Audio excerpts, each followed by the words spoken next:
तो ये ना 1947 में दो देश आज़ाद हुए, एक ने इंस्टीट्यूशंस बनाए, आईआईटीज, आईआईएम्स, एम्स, और पाकिस्तान ने क्या किया, टेररिज्म बनाया। ये कॉन्फ्लिक्ट हुआ इंडिया पाकिस्तान का, इंडिया और पाकिस्तान दोनों को मिला क्या? रावण में लाख बुराइयां थी पर उसने कभी लोन लेने के लिए जंग नहीं लड़ी। सीज फायर पे अंडरस्टैंडिंग सेट हुई, but still Pakistan violated the ceasefire. India ने उस टाइम पे रिटेलिएट क्यों नहीं किया? The credibility of the American president is at stake. Common sense and great intelligence, मैंने ये दोनों देशों को लेके आया हूँ सीज फायर में। 3 घंटे के अंदर वो सीज फायर खत्म। व्हाट इफ अगर ये फुल स्केल वॉर हो जाता? We were ready for that situation. Indian intelligence has always been one step ahead of Pakistan. What is the possibility of nuclear war between the India and Pakistan?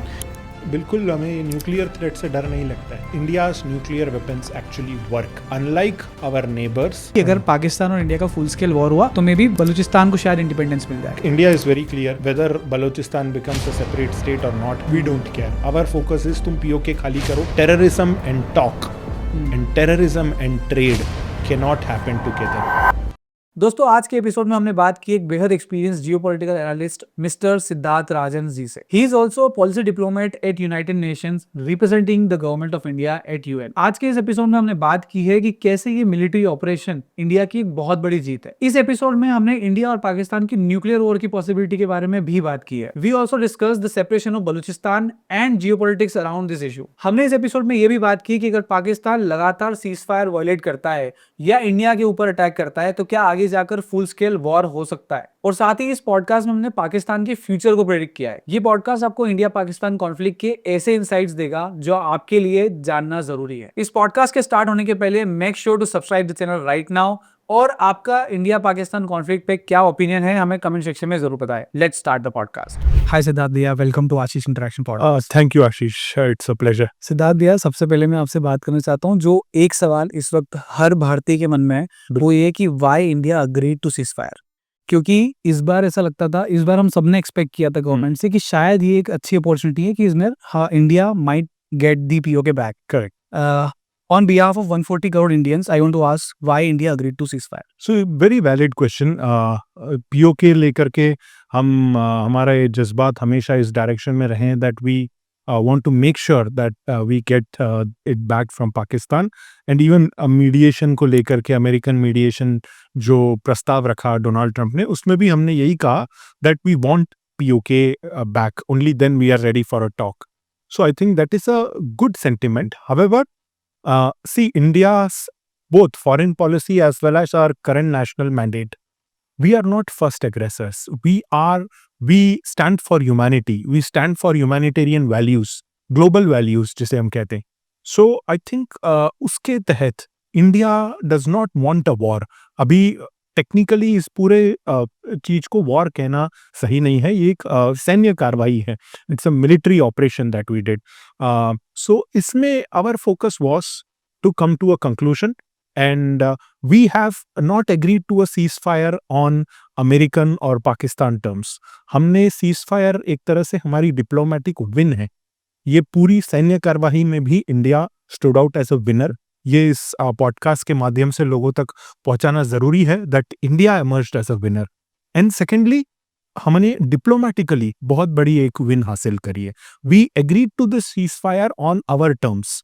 Those terms include all of the points that we did as part of this operation Sindoor. सबसे पहली चीज, जो Indus water जो हमने रोका, it still stands in abeyance, the Indian Indus water treaty. So वो as it is maintained है। हमने हमारे जो डिप्लोमेटिक टाइज है विद पाकिस्तान, उसको कई हद तक आज भी न्यूट्रलाइज कर दिया है पूरी तरह से। The first thing we did is, हमने उनके डिप्लोमेट्स को इशू किया that you are here by classified as persona non grata, which means you do not have diplomatic status in India. Okay. So we have broken our diplomatic ties with Pakistan, and we have also used this entire operation to expose Pakistan.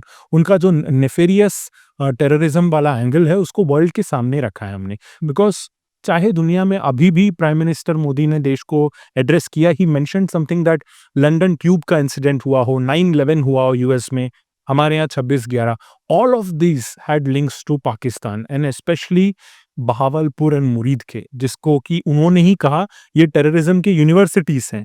सो ये acknowledge करना और इसको world stage के सामने expose करना बहुत ज़रूरी था, because Pakistan has been harbouring terrorism for countless years now.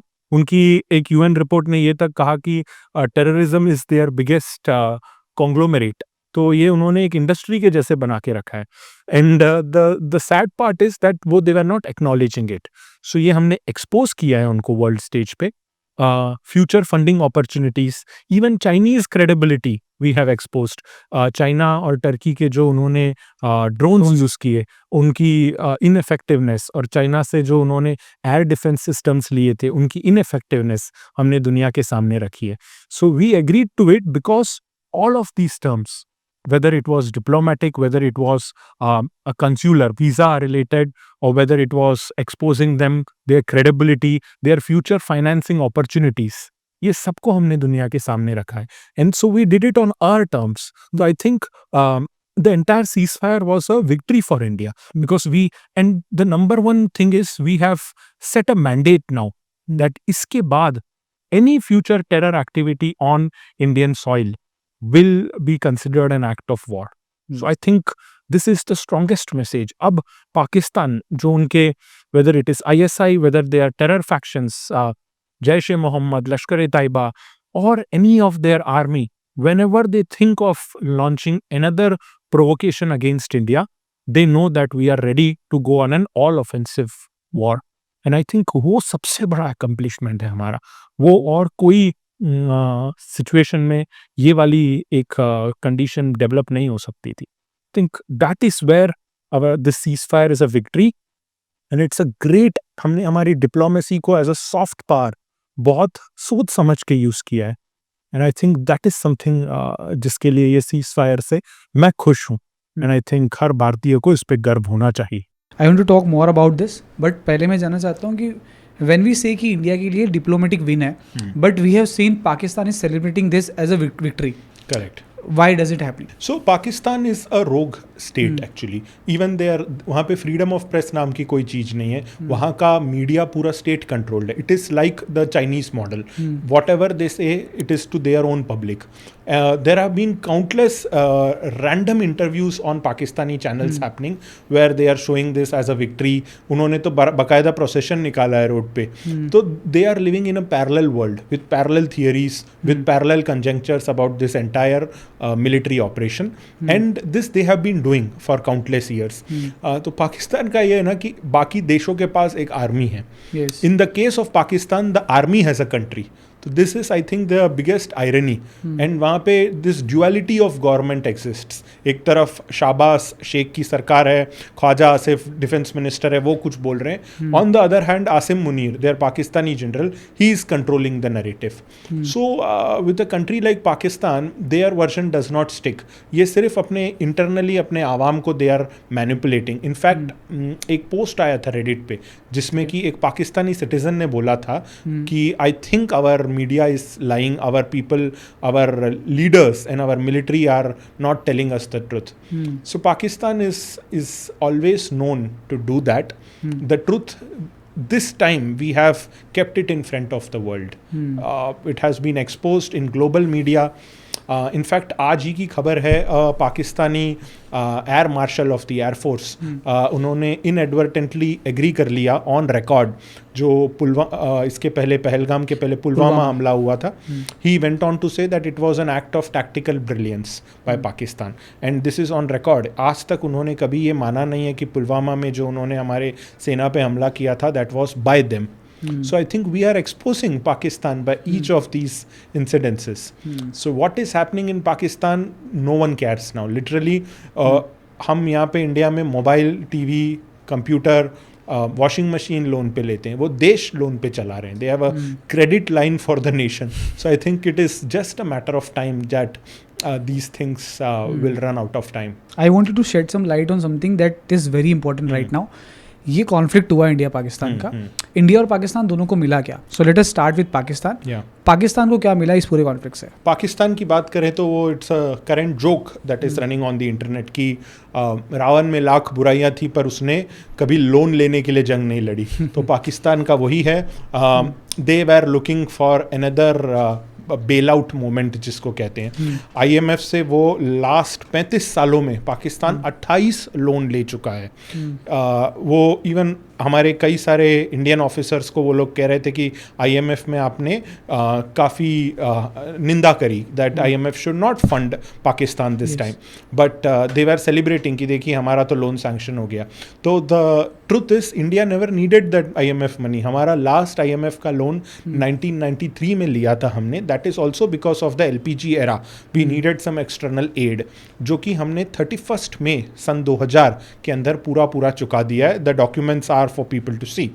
Pakistan is running on a credit line literally from all these years, and there is no end to it. Yani you have no industries, your population is suffering, आटे दाल का भाव इतना महंगा है, things like fuel and essential commodities don't exist in Pakistan. तो उन्होंने एक तरह से एक EMI की फैक्ट्री बना के रखी है अपने देश को, and so Pakistan just wanted another bailout.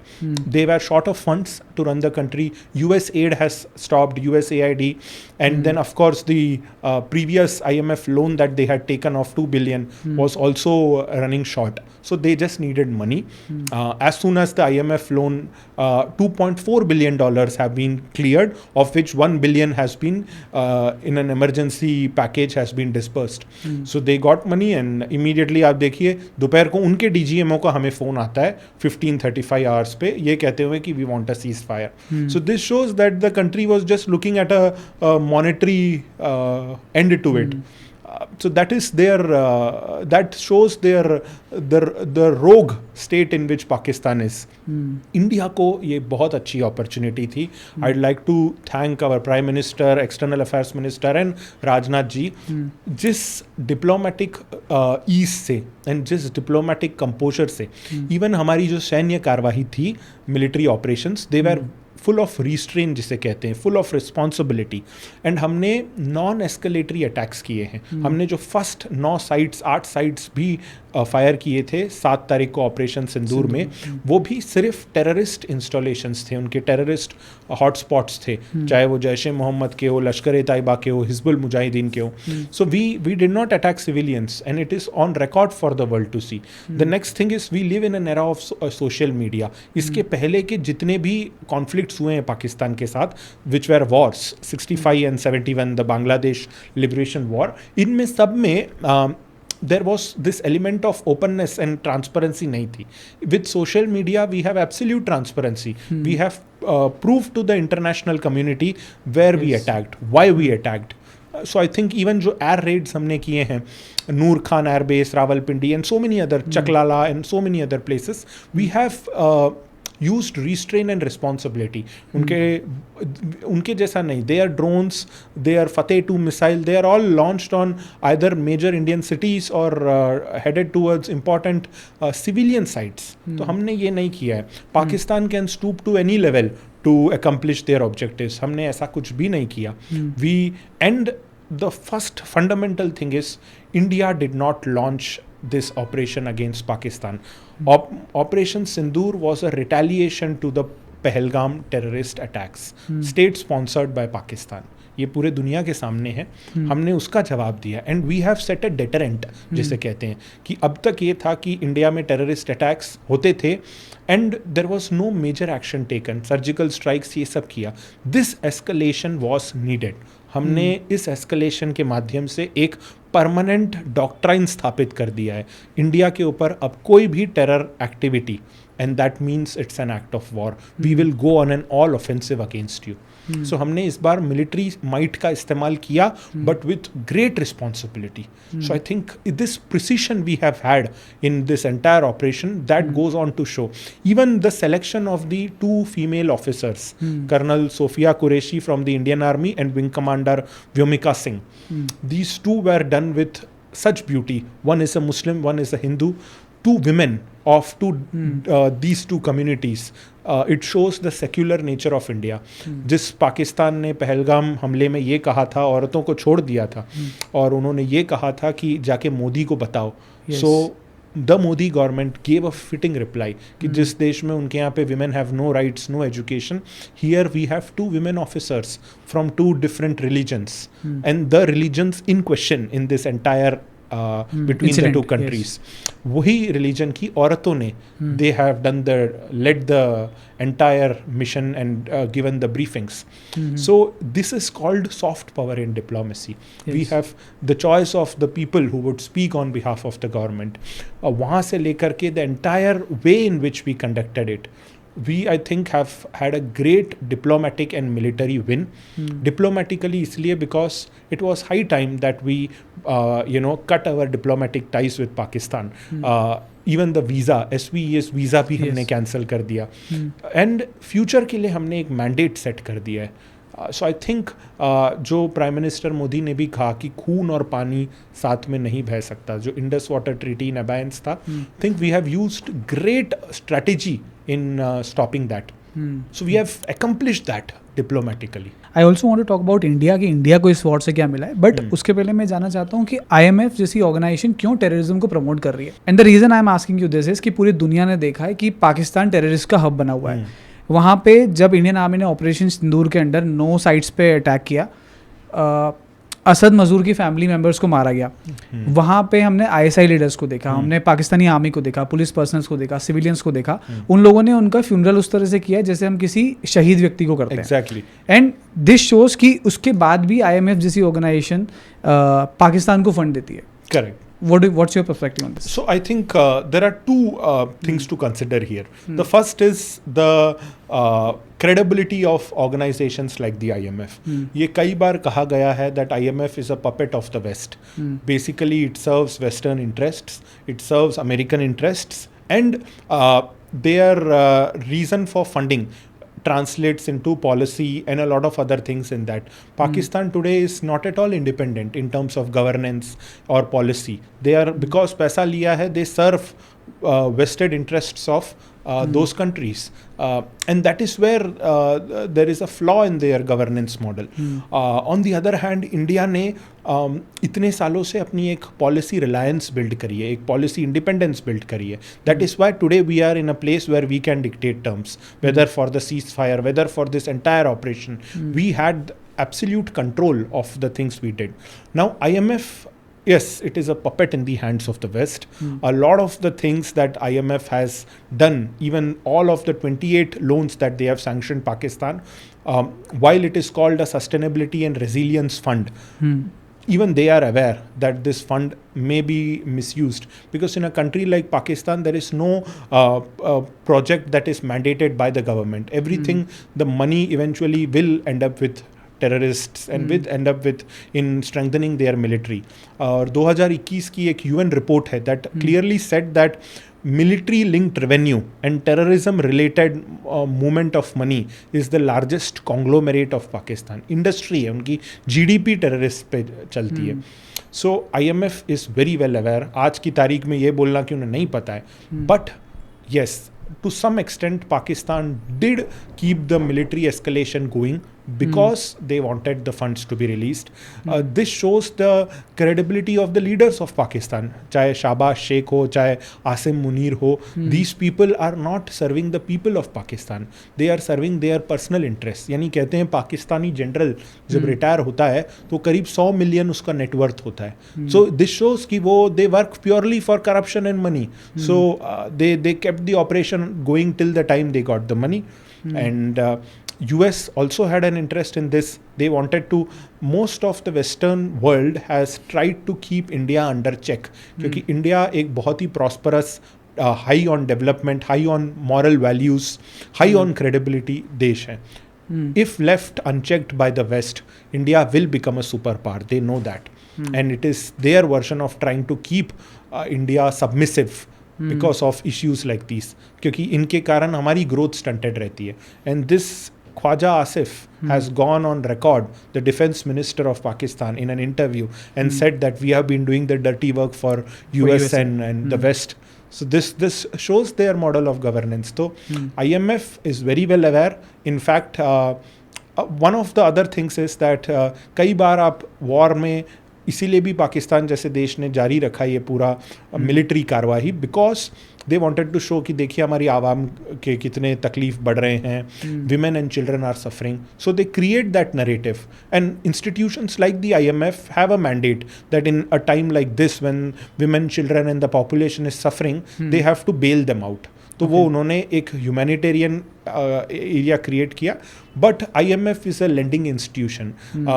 याद रखिए इवन हमारे देशों में लोन गिविंग ऑर्गेनाइजेशंस को तकलीफ नहीं होती. They know that they have a way to get it back. So IMF is just doing their business at the end of the day. उन्होंने पैसा दिया, उन्हें मालूम है कि मुझे इसको कैसे निकालना है, but it is Pakistan whose conscience is at stake, because उनका they don't have any independence from here onwards. वो एक लोन को चुकाने के लिए दूसरा लोन ले लेते हैं, and it's a never ending vicious cycle जिसमें वो फंसे हैं. Even when I saw this कि असूद मज़हर की फैमिली जब डेड हुई, या बाकी लोग जो वहाँ पे टेररिस्ट, इवन लाइक कहा जा रहा है कि 80 से 100 टेररिस्ट इस पूरे अटैक में मारे गए. So when I saw this कि जब ISI पुलिस पर्सनल्स, पाकिस्तान की पुलिस पर्सनल्स, आर्मी जनरल्स, ये लोग उनके फ्यूनरल में गए, so the first thought I had in my mind कि जो लोग टेररिज्म को सपोर्ट कर रहे हैं, they should be treated as terrorist too. Correct. What's your perspective on this? No, that is an absolutely true statement. Masood Azhar, Hafiz Saeed, these are all globally recognized terrorists. And एक हमने इस पूरे operation में जो किया ना, expose किया, मैं कह रहा हूँ बार बार, वो इसलिए बिकॉज हमने जब वो मसूद अजहर के परिवार से कोई गया, एक उनके मेजर टेररिस्ट की सो कॉल्ड शहादत हुई, तो उसमें उनके आर्मी लोग खड़े हैं साथ में, उनका ISI खड़ा है साथ में, उसे पाकिस्तान के झंडे में लिपटा के उसका प्रोसेशन निकाला गया. So this shows that their army, ISI and terror factions, they are all the same. वहाँ पे कुछ अलग नहीं है उस देश में. तो it is just that via this entire activity with the use of public diplomacy जिसे हम कहते हैं, सोशल मीडिया, हमने पाकिस्तान ने खुद अपना जनाजा निकाला एक तरह से via all the actions that they have done. So I think we have accomplished a great deal. And terrorist सिर्फ वो नहीं है जो आके यहाँ मार के गए पहलगाम में. टेररिस्ट का रूट कॉज इज द आका लोग जो इनके, चाहे वो हाफिज सईद हो, चाहे वो मसूद अजहर हो, these are the people, Jaish e Mohammed, Lashkar e Taiba, Hizbul Mujahideen. और हमारी जो पहली कार्रवाई थी, सैन्य कार्रवाई, वो इन 9 ठिकानों पर थी जो हमने ऑपरेशन सिंदूर के तहत किया था. So we made a strategic decision to identify terror camps and we attacked them with missiles. So I think we have accomplished a great deal there. Now let us talk about very important topic, which is the role of media in this entire situation. I think for both the countries media का बहुत essential role होता है इस type के conflict के time पे. But what we saw is कि TRP के चक्कर में, let's first talk about Indian media. TRP के चक्कर में बहुत सारी बकवास न्यूज़, बहुत सारी मिस इन्फॉर्मेशन वाली न्यूज़ हमारी मीडिया ने दिखाई है.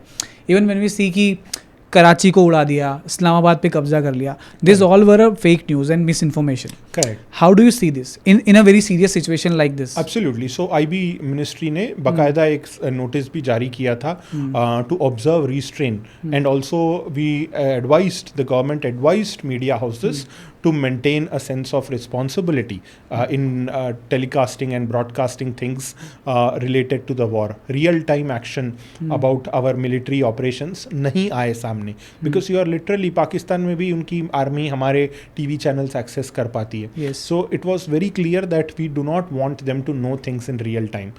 So of course इसमें there is a new agenda. The responsibility of media is at stake. Because in any military operation, giving live updates is a very big flaw. 26/11 के time ये हुआ था. Our media was reporting live things that were happening, and David Headley and other people, they are Hafiz Saeed and these folks sitting back in Pakistan, were seeing our TV channels and telling the boys inside Taj what to do. So ये एक बहुत बड़ा flaw था media का. इस बार भी वो हुआ. a lot of TV channels are running for TRPs. Their agenda is to sensationalize the thing because it was a covert military operation. Not a lot of things were coming out. So yes, things like Karachi का port उड़ा दिया या JF-17 उनका एक विमान हमने गिरा दिया. These were exaggerated. But I don't think this is a media problem alone. इसे कहीं ना कहीं हम psychological warfare कहते हैं. I don't think it's a Indian case. This is more to do with Pakistan because Pakistani media is at flaw here. Pakistani media अगर आप देखेंगे उनके न्यूज़ चैनल्स, उन्होंने अपना पैरेलल पर्सपेक्टिव बना लिया है. ऑन वन हैंड हमारा आज जो डिप्लोमेटिक रिप्लाई रहा है पाकिस्तान को, ये कूटनीति है और इसमें आप देखिए चाणक्य के लेवल की कूटनीति हमने अपनाई है. We derive lot of our diplomatic philosophies from Arthashastra by Chanakya and all these incredible things that have been written over the centuries. तो हमारी जो आज डिप्लोमेटिक वॉइस है वो 2000 साल का समेशन बोल सकते हैं. पाकिस्तान के न्यूज़ चैनल्स में उनका डिस्कशन ऐसा लगता है आप चाय की टपरी पे बैठ के बात कर रहे हो. मैं एक वीडियो देख रहा था जिसमें एंकर और एक और व्यक्ति बैठ के डिस्कस कर रहे हैं कि पहले हमने उन्हें धमकाया, फिर हमने उन्हें दबाया, फिर दबाने के बाद आप उन्हें छेड़ नहीं सकते, उन्हें प्यार से मनाना पड़ता है. This was their explanation for the ceasefire. Their diplomacy is based on रोज की बोलचाल की भाषा जो आप पंचर की दुकान पे बैठ के बात करते हो. तो Pakistan has that fundamental flaw in their system that they have not evolved from. And I think their media आज भी उनके आवाम, उनकी सरकार और उनका मीडिया एक पैरेलल पिक्चर पेंट कर रहा है कि कैसे पाकिस्तान ने इस जंग जीती है. पहली बार जंग हुई नहीं, एक सैन्य कार्रवाई थी. अगर जंग होती और Indian forces were deployed both jal, thal and वायु, तो पाकिस्तान आज स्थिति में नहीं होता ये सब बोलने के लिए. India has demonstrated responsibility in every single act in this operation. And I think Pakistan had a history to do this. When we had the war of 1971, तब भी सेम चीज़ हुई थी. 100%. So Pakistan has always tried to paint a parallel picture for themselves. जब भी terrorist हमले हुए हैं, चाहे वो हमारे पुलवामा के अटैक्स हो, बालाकोट एयर स्ट्राइक्स हो, उरी का सर्जिकल स्ट्राइक उन्होंने कह दिया हुआ ही नहीं. That is why this time we were very clear. We wanted to show to the world what happened and we have exposed them पूरी तरह से. सो पाकिस्तान ने सभी Osama bin Laden the kingpin of terrorism Abbottabad में एक घर में बैठा था. अमेरिका ने इतने साल लगा दिए उसको अफगानिस्तान और तोरा बोरा की पहाड़ियों में ढूंढने में, वहाँ नहीं मिला. वो मिला कहाँ? पाकिस्तान में. So this is a very clear fact that they are harbouring terrorism. And वहाँ पे ना वही है that the army owns the country does not have an army. So every time there is an army coup. आप जुल्फिकर अली भुट्टो का case देख लीजिए, आप परवेज मुशर्रफ का केस देख लीजिए, आप उसके बाद Imran Khan. Always their prime minister, ex-prime minister is behind bars. Yes. And their army general, this time bhi, there were indications that Asim Munir, their army general, would overtake Shahbaz Sheikh and Khwaja Asif. So I think there the army and the government are two different factions and they don't look at each other. And ये उनकी history रही है. So yes. It's very difficult situation they are in.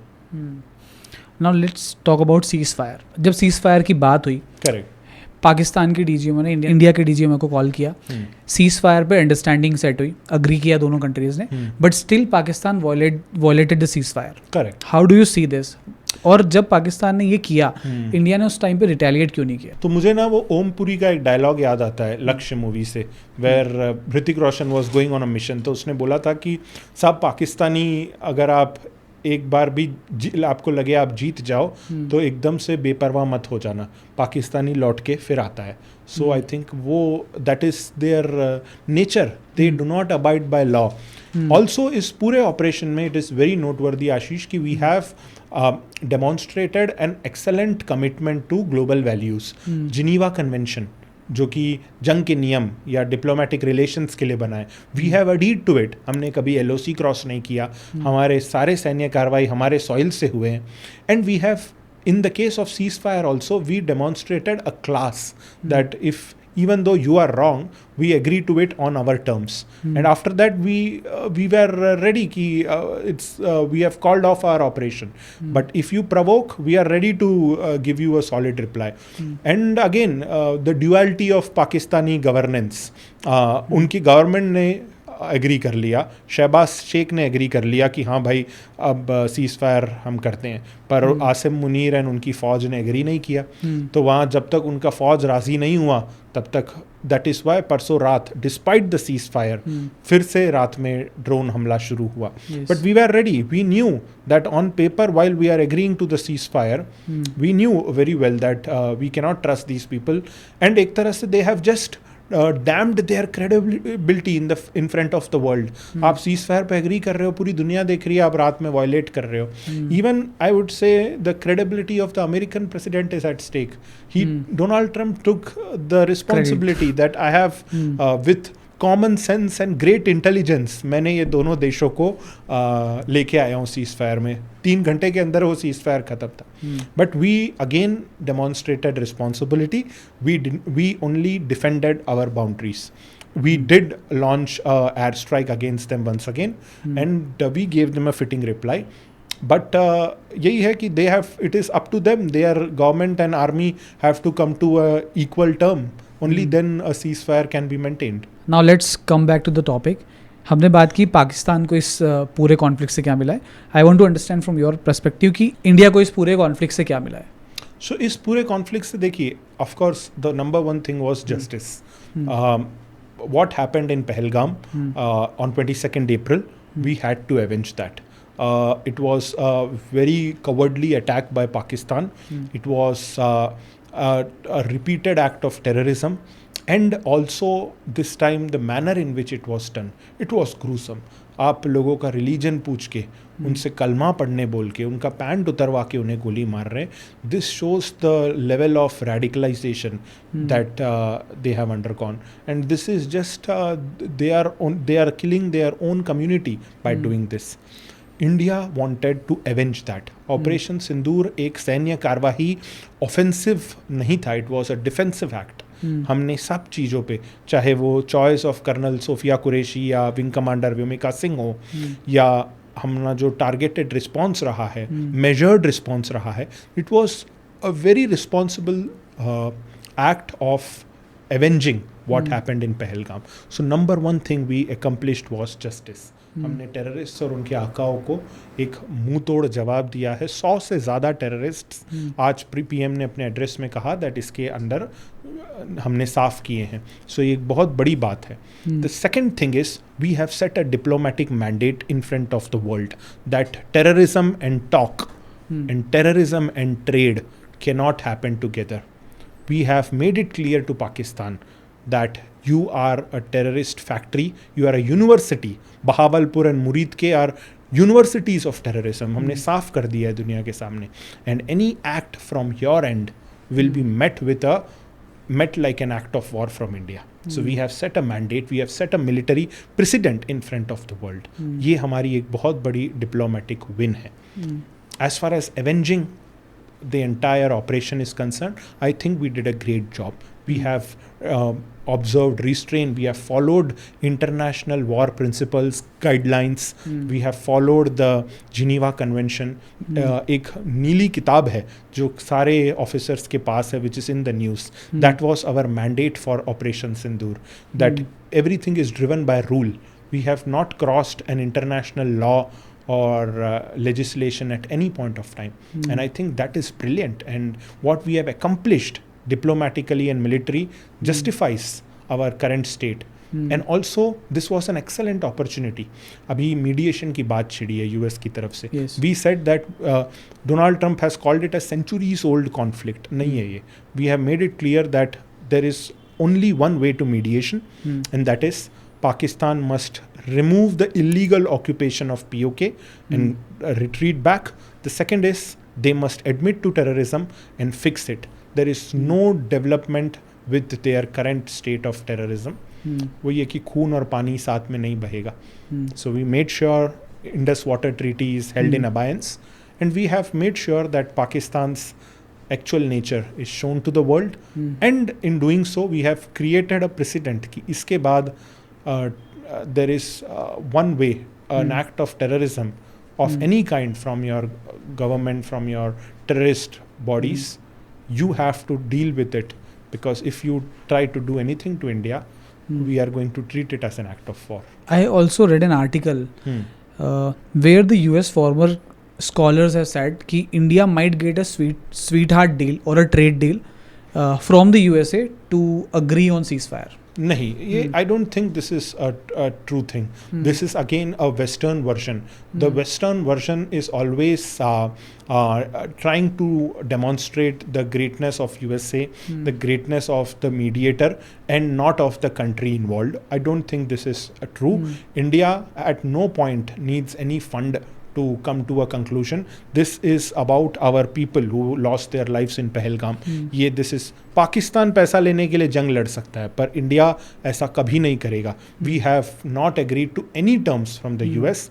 Ceasefire, yes, because we understand the value of human life on both sides of the border. We understand the value of civilian life of the Aam Aadmi of Pakistan also. We agreed to a ceasefire because we had accomplished what we wanted to, and also we have set a diplomatic standard that this is where we are today. हमने इससे better opportunity नहीं थी हमारे पास as a super power उभरने की, and we have done that to a great extent this time. So this war was, or operation was, not just about giving or avenging the acts of Pahalgam and giving a response to Pakistan. It was setting India's new normal, the new standard of India's voice on the global map, and that we have accomplished. जहाँ तक US की बात है, our Prime Minister made it clear to the US President that your mediation is not needed, and if at all you wish to do it, there is just one thing. First ask them to remove terrorism and POK, then we resume talk. So our trade deals with Pakistan, our aid to Pakistan, and our diplomatic ties with Pakistan, communication, dialogue, talk, all of this will resume only after Pakistan agrees to fix their terrorist conglomeration and also the POK occupation. And how do you see the role of China? Because when it all started, तब सबसे ज़्यादा ये कहा गया था it might be a trap for India because US और China already एक tariff war में थे, एंड इंडिया को उससे बहुत ज़्यादा बेनिफिट हो रहा था बिकॉज इन्वेस्टमेंट्स आ रहा था. Right. What do you think about this? Absolutely. I think there is a theory that's floating on the internet जो कह रहा है कि because China faced a lot of backlash during COVID and a lot of the American companies themselves, including the likes of Apple, have moved out of China and shifted their assembly line or production base to India. Yes. So a lot of the supply chain related tech businesses have now moved to India instead of China. India emerged as a symbol of credibility and tech headquarters of the world. So because China has faced massive losses economically, China ने बहुत खोया and सब चीज़ India को आ गई. So this was China's way of giving it back to India by supporting Pakistan. China openly admitted that in case of a further escalation, we will support Pakistan. And this is the current state of geopolitics. हम इसे the axis of ambiguity कहते हैं, the Russia-China-US equation.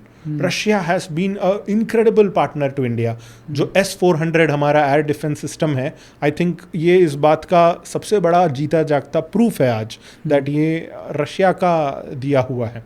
And I think Trump and the US government, they, in the first innings of the Trump government, they tried to stop India from entering into a deal with Russia for S-400. But it was, I think, a great deal of, this must go to Manohar Parrikar, our former defense minister. I think despite his illness, he stayed and made sure the deal was passed of the S-400. And आज पूरी दुनिया लोहा मान रही है S-400 का. So I think that is, even आज की latest update ये है that we are moving towards S-500, the next generation of the air defense system with Russia. So we have managed that equation really well. China is trying to basically extract revenge from India for the loss of businesses. China has always been like that. हमारा Arunachal Pradesh North East का border issue भी China उसी कारण कर रहा था.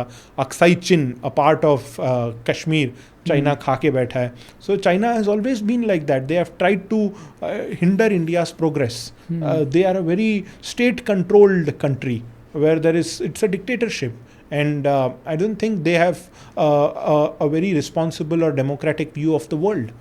So that is why they were supporting Pakistan. But in this operation हमने China की भी क्रेडिबिलिटी को दुनिया के सामने रख दिया।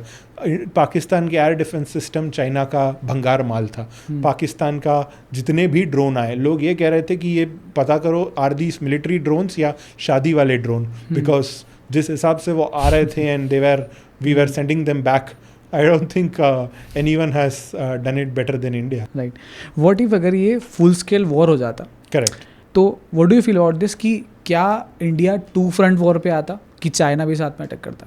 See, we were ready for that situation. I think there has never been a better time for India to escalate things. However, from the very beginning, हमारा mandate clear था. We are doing this operation in a de-escalatory manner with refrain. हमने कोई civilian sites पे हमला नहीं किया.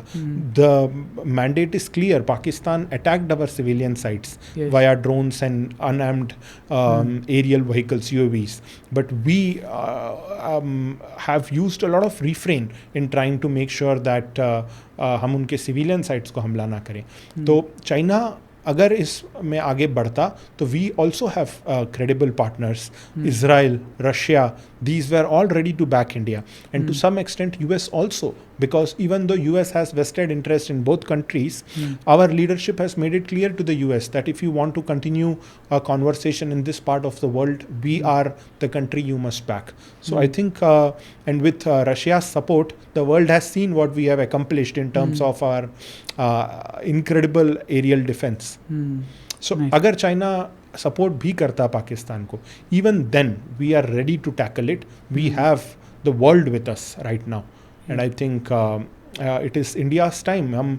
We are not going to go by Pakistan's nuclear dhamki. They have been doing that for ages. We are a very responsible country. हमें पता है. And going by what happened in Pakistan, जो earthquakes आ रहे हैं, I think ये दिखा रहा है कि Pakistan probably is testing their nuclear arsenal, because Pakistan's nuclear arsenal is just like all of their other weaponry stock. वो काम करेगा कि नहीं उनको खुद डाउट है. So that just goes on to show कि वो कितना पानी में. Yes. मैं न्यूक्लियर वॉर की पॉसिबिलिटी के बारे में बात करना चाहता हूँ, बट फर्स्ट S-400 के बारे में हम सब अभी न्यूज़ मीडिया में देख रहे हैं, हर जगह सोशल मीडिया पे S-400 की बहुत बात हो रही है. But there are 2 more air defence systems जहाँ पे हम ब्रह्मोस की बात कोई नहीं कर रहा, Correct. आकाश की बात कोई नहीं कर रहा. Right. ये इंडिजीनियस है. Right. इसके बारे में थोड़ा डिटेल दीजिए. So DRDO I think has done a fantastic job. India is बोल रहे हैं ना fully self-reliant. S-400 now with the S-500 I think our aerial defense is very well managed. इनके अलावा भी our aerial defense has several there are lines of defense apart from the S-400 that were used in this operation. A lot of it were covert for military reasons. इसके अलावा BrahMos and Akash, BrahMos especially हमारा DRDO का developed indigenous supersonic surface to air missile है, बहुत कमाल का है. And we have used it in operation against Pakistan in one of the air raids जो हमने किए थे against their air bases such as Nur Khan and all. ये नूर खान जब हमने अटैक किया उसके बाद ही US भी जागा है, बिकॉज ऐसा कहा गया है that probably Nur Khan in Rawalpindi is their nuclear arsenal. That is where they have their nuclear bunker. So we probably attack very close to it, and that is why the world was suddenly under panic that we have to end this war suddenly. So I think India has demonstrated a great military achievement also in doing it, and we have used BrahMos and Akash. Its entire credit goes to the likes of Dr. APJ Abdul Kalam, जिन्हें हम missile man of India कहते थे. And you know the entire from Dr. Kalam to Atal Bihari Vajpayee ji to Manohar Parrikar ji, I think it is time to reflect on these legendary people also, all the way to Homi Bhabha. In the 1960s we were talking of supersonic missiles. Dr. Kalam को missile man of India इसीलिए कहा गया. All these years people were just looking at it like a GK question, but it was these missiles, the BrahMos and Akash, that he was instrumental. He said that, you know, despite being a very peaceful person himself, he said that with the kind of neighbors we have, in order to be a strong country, you need to have a strong military might. It's a need of a state, a prosperous state. And I think वो हमने बहुत अच्छे से develop किया है. भैया, now let's talk about nuclear warfare. Nuclear warfare is very critical and dangerous at the same time for the entire world. what is the possibility of nuclear war between the India and Pakistan? क्योंकि specially जब Indian air force ने attack किया पाकिस्तान के air bases को, specially Rawalpindi और नूर खान, उस time पे suddenly पूरा वेस्ट जागा और बातचीत स्टार्ट हो गई. क्या ऐसी स्पेकुलेशन है कि इन एयर बेसिस के आसपास ही पाकिस्तान की न्यूक्लियर रिजर्व्स या यूरेनियम रिजर्व्स थे? There is a high possibility for that, whether it is Noor Khan or the Sargoda or the Chakala air bases that we have attacked. There is a strong indication that one of these houses, Pakistan's nuclear arsenal, India knows it. But we do not want to escalate things to a nuclear level. ये पाकिस्तान का टुच्चा काम है. India doesn't believe in this. हमारी nuclear policy भी बहुत ही responsible है. We have a nuclear deterrence policy, no first use policy.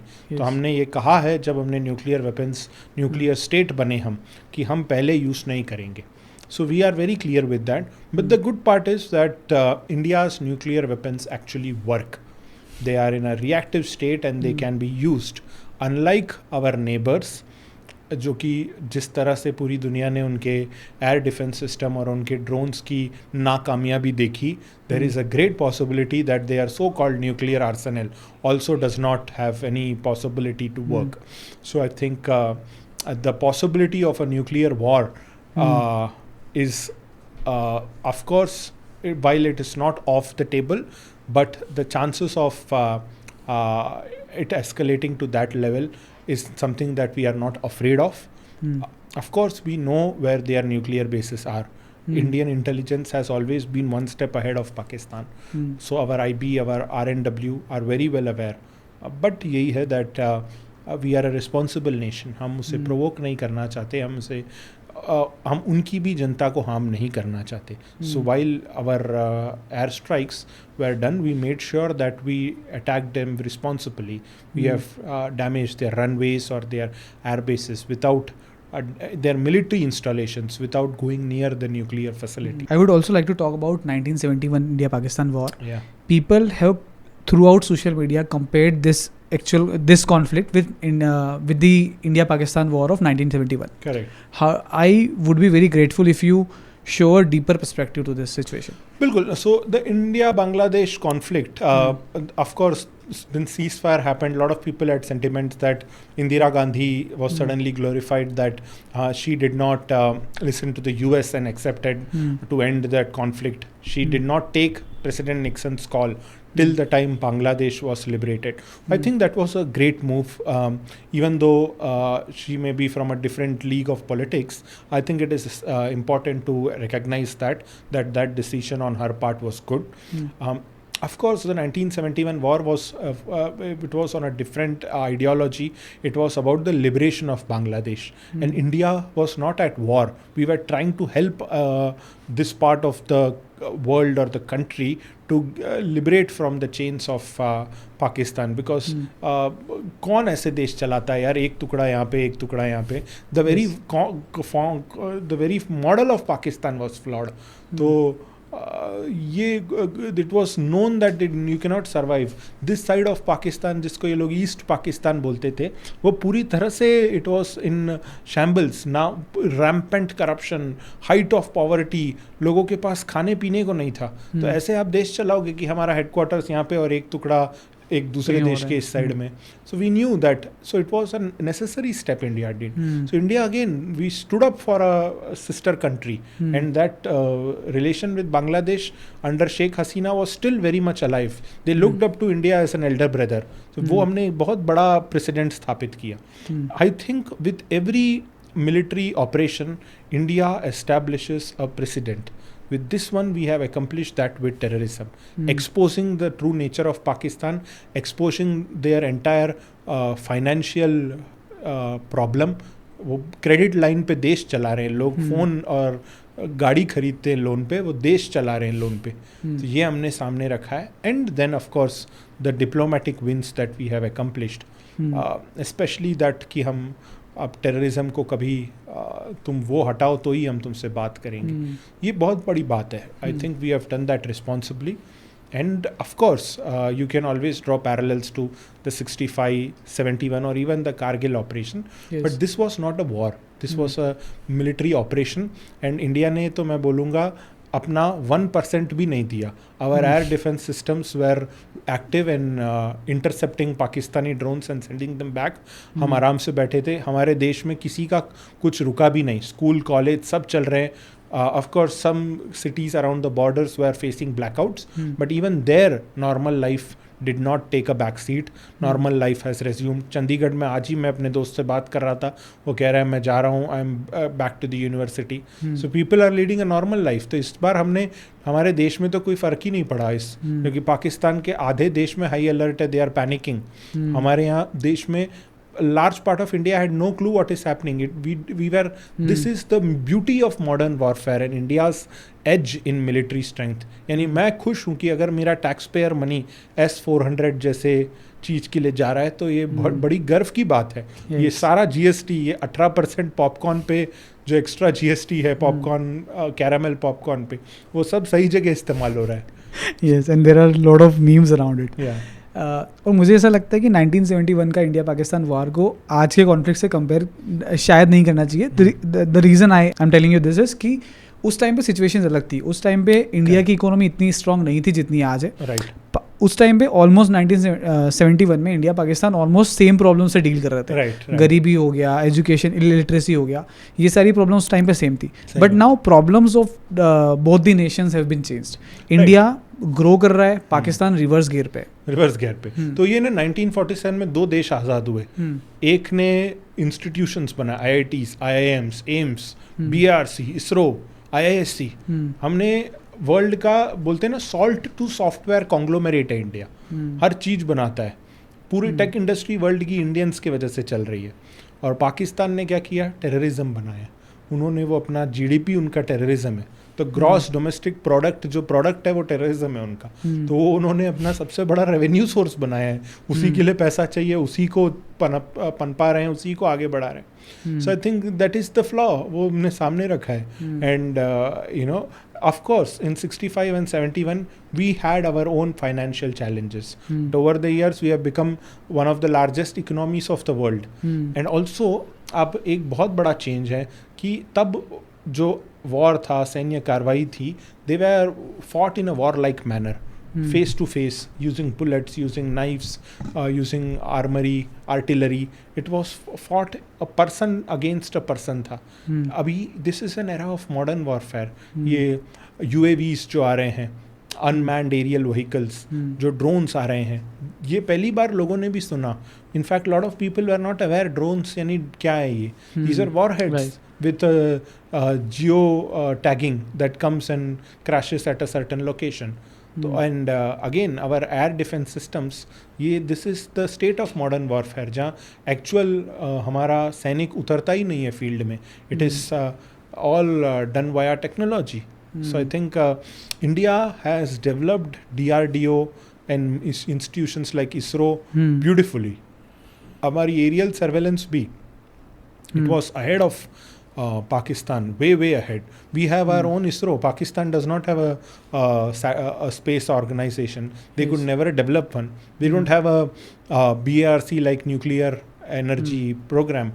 उनके बम भी उन्होंने शायद किराए पे लिए हुए हैं दूसरे देशों से. तो उन्हें खुद भरोसा नहीं है चलेंगे कि नहीं. एंड आई थिंक उस टाइम पे न्यूक्लियर, दोनों कंट्री न्यूक्लियर पावर भी नहीं थी. करेक्ट. तो उस टाइम का वॉर और अभी के कॉन्फ्लिक्ट में काफ़ी चेंजेस है. True. The nuclear thing was out of the equation. That is why इतना ज़्यादा ऑफेंसिव था दोनों कंट्रीज का role.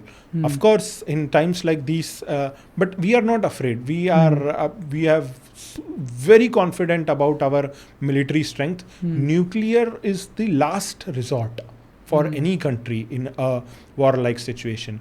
We have 1,000 things before that. हमारी आर्मी, नेवी एंड एयरफोर्स सिर्फ माइनर ऑपरेशंस कर देगी, Pakistan will cease to exist. So हमें बिल्कुल हमें न्यूक्लियर थ्रेट से डर नहीं लगता है. Now let us shed some light in the Balochistan issue. As I said at the starting कि इंडिया ने बहुत कुछ एक्सपेक्ट किया था गवर्नमेंट से कि maybe we will get the POK back. I think यही एक्सपेक्टेशन बलूचिस्तान और BLA बलूचिस्तान लिबरेशन आर्मी के मन में भी थी कि अगर पाकिस्तान और इंडिया का फुल स्केल वॉर हुआ तो मे बी बलूचिस्तान को शायद इंडिपेंडेंस मिल जाए. Correct. What do you think on the entire situation? See, the thing is, India is very clear. We don't want to get our hands dirty in Pakistan's business. Whether Balochistan becomes a separate state or not, we don't care. Our focus is तुम POK खाली करो, अपना terrorism हमारे जमीन से दूर रखो. Right. We are more than sorted. We may resume diplomatic communication after that. We may resume trade relations after that, but not at this moment. That is our clear mandate. Yes, Balochistan Liberation Army बहुत साल से क्वेटा बलोचिस्तान उनका base है. They have been wanting a separate nation. This goes on to prove that Pakistan का जो model of governance है, it is flawed. उनके खुद के देश में 10 टुकड़े होने के लिए बैठे हैं. तो दिस इज द फ्यूचर. अगर आप जिस तरह से लोन पे देश चला रहे हैं, there is no economic activity happening. In a few years even IMF will turn their back against Pakistan. फिर कौन उन्हें बेल आउट करेगा?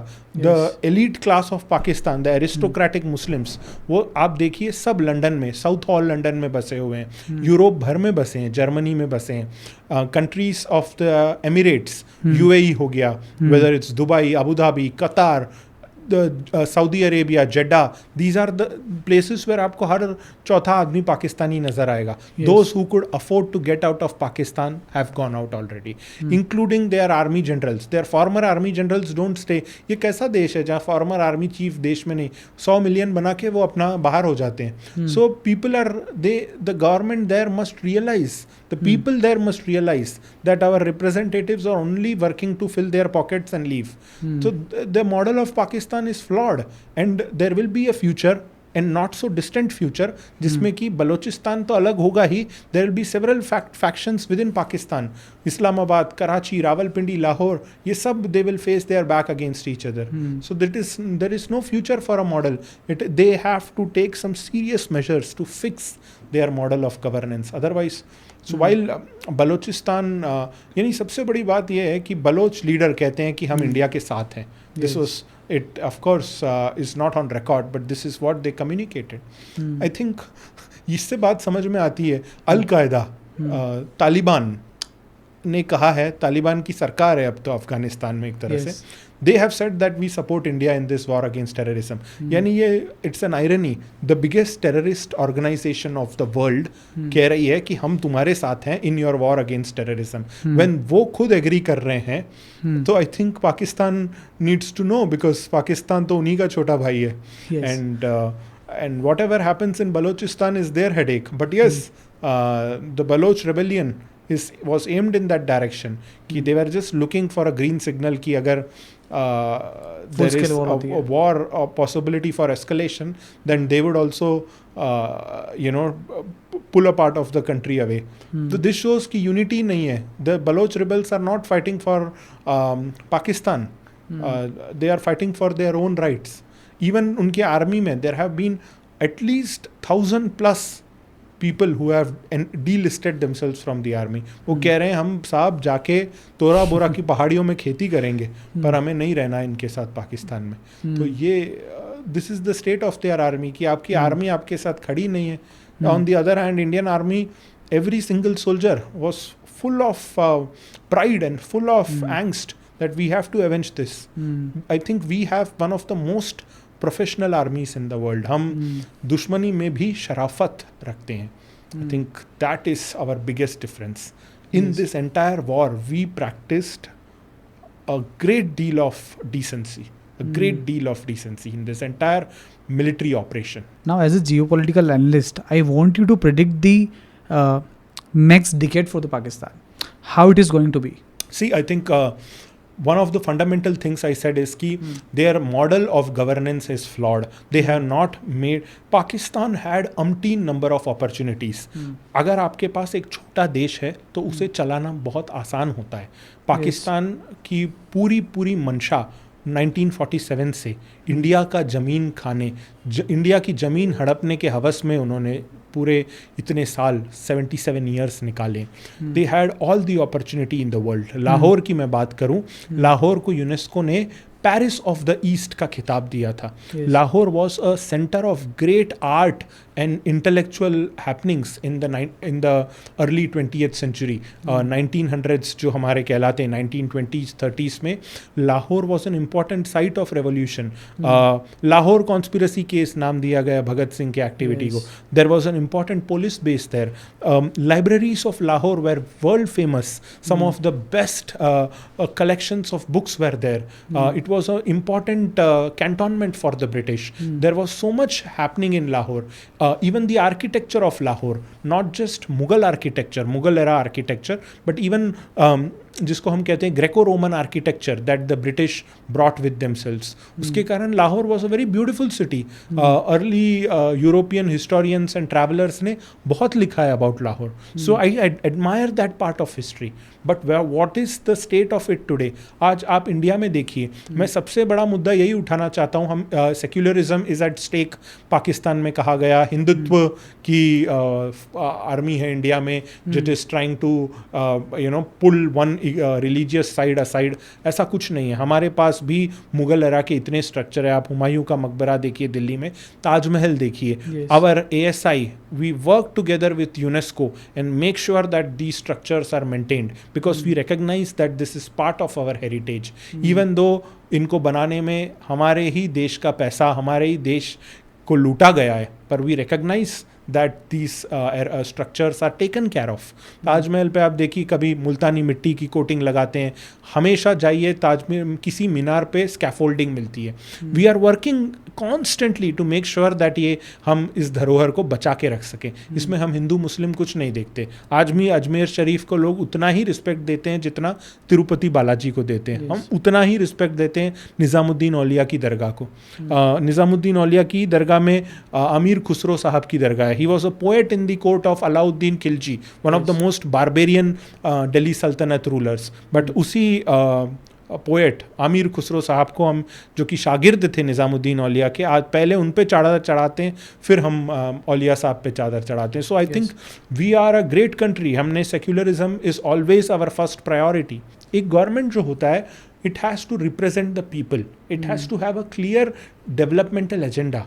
Flyovers bane, metros bane. The country must be on a path to development. Also maintain sustainability. Pakistan was not formed with these things in mind. Pakistan was formed with the intention, religious lines पे बना कि हमें our religion is the greatest and we have to decimate everything. आप पाकिस्तान पे जो minorities हैं, Hindu community है पाकिस्तान में, आप उनसे पूछिए. They say that we are always living under threat. कि Pakistan, the people, the government, all of their ISI terrorists, ये सब मिलके हमें ख़त्म करना चाहते हैं. So you cannot survive. They are not against humanitarian values. Fundamental problem वो है.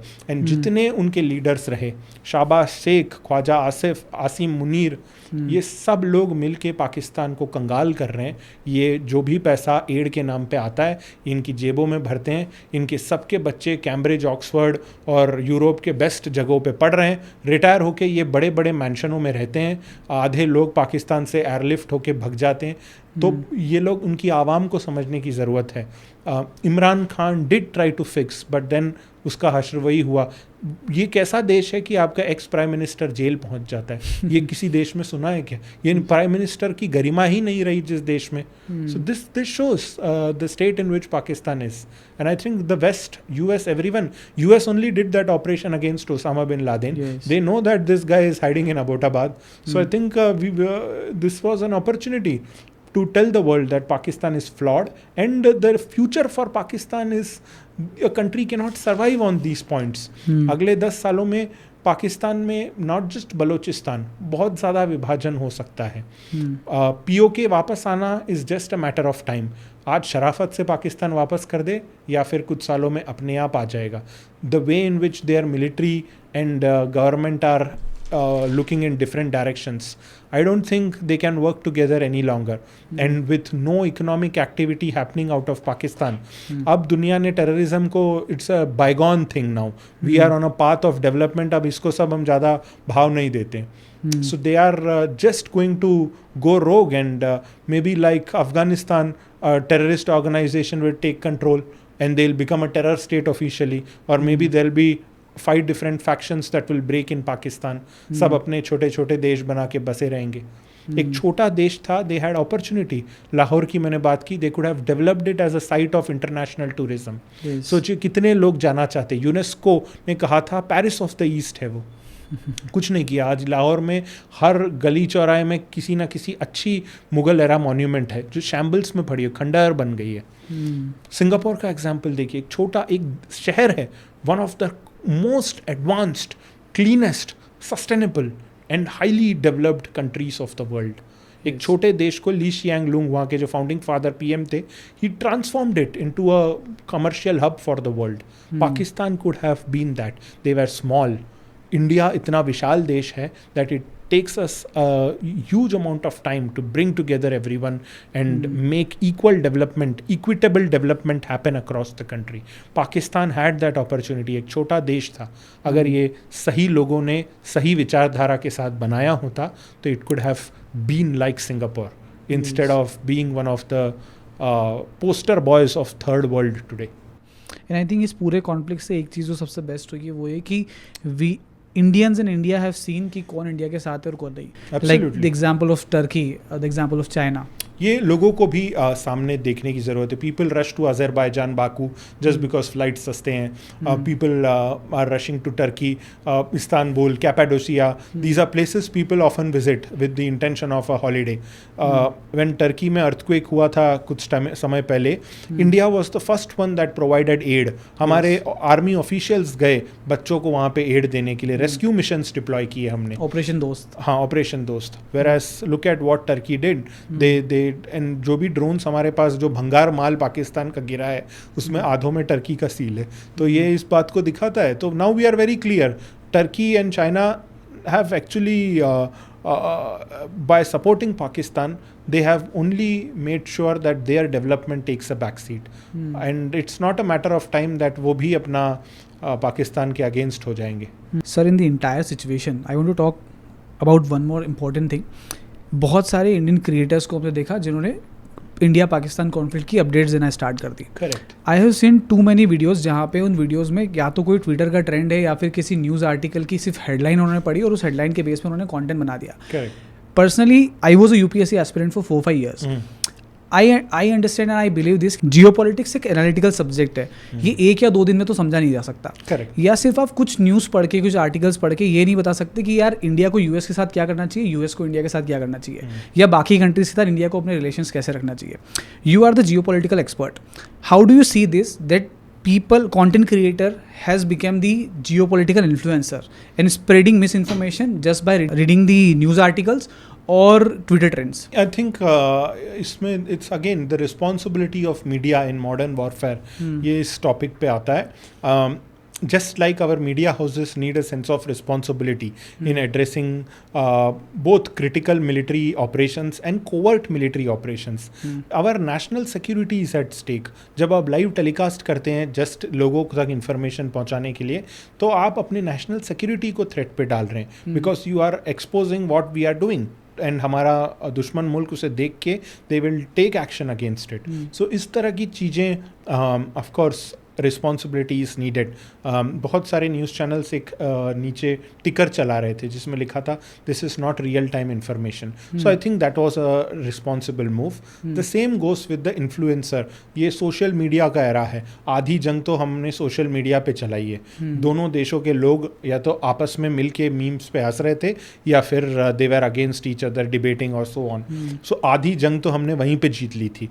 While it is a great tool, इसको हम पब्लिक डिप्लोमेसी कहते हैं. It's a great tool.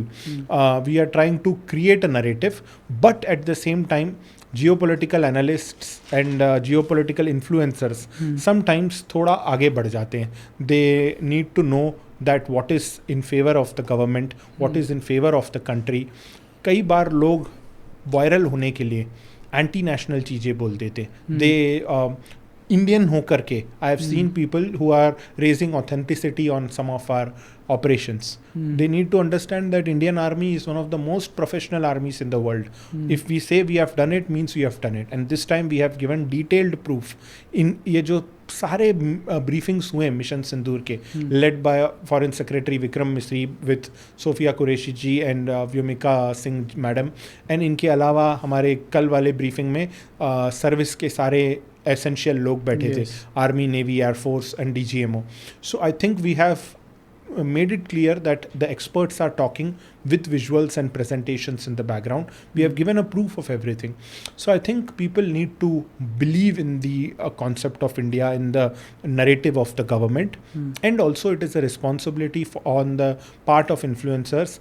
Likes and views के लिए content मत peddle कीजिए. It is important to, and also I would say that while you feel a sense of patriotism कि जो हो रहा है अच्छा हो रहा है, इंडिया अच्छा कर रहा है, उसे पॉम्पस वे में सोशल मीडिया में सेलिब्रेट करने की ज़रूरत नहीं है. ये एक सैन्य कार्रवाई है, ये हिंदू मुस्लिम या इंडिया पाकिस्तान के बीच का मैच नहीं है जिसे आप सेलिब्रेट करें. सैन्य कार्रवाई में दूसरे साइड का भी नुकसान होता है, उधर भी मासूम लोग हैं जिनके दोनों तरफ के, जिनकी जान खतरे में है. तो you can not make fun of it, or you cannot take pride in it, or you cannot condemn it. You must report the facts as it is, and I think वो बहुत ज़रूरी है. There is a responsibility, both traditional and modern media, in the state of war. And I think while we issued a circular from the IB ministry, इसे अब mandate बनाना पड़ेगा in future scenarios like these, wherein we have a set standard that people must not conversate in a particular fashion. And I think national responsibility is bigger than the virality. बिल्कुल सही बात है. लोग virality के लिए कुछ ऐसी बातें बोल देते हैं कि उन्हें बहुत प्राइड फील हो रहा है आर्मी पे, तो आप मुद्दों से मत हटिए. This was again, I would say, not an offensive war from or an operation from India.